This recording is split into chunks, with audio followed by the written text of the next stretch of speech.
याला तेल कमी आहे ना.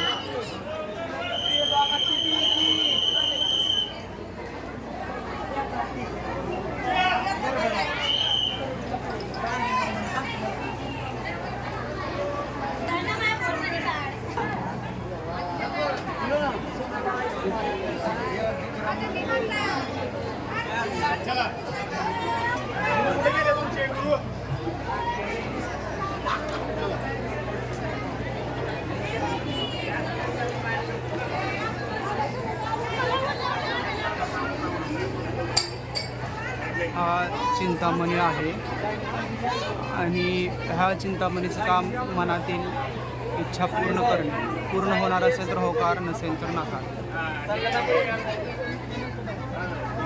इथं अनेक भक्त येतात अशी इथं आख्यायिका आहे.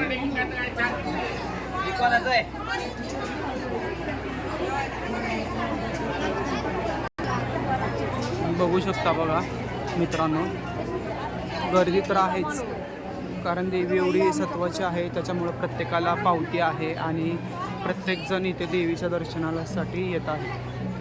तर आता आपल्या संपूर्ण तुळजापूरचा परिसर फिरून झालेला आहे. आता आपण खूप अजून काही बघणार आहोत. देवीच्या दर्शनासाठी इथे खूप असे आराधी भक्ती मंडळी, जोगती मंडळी आलेले आहेत.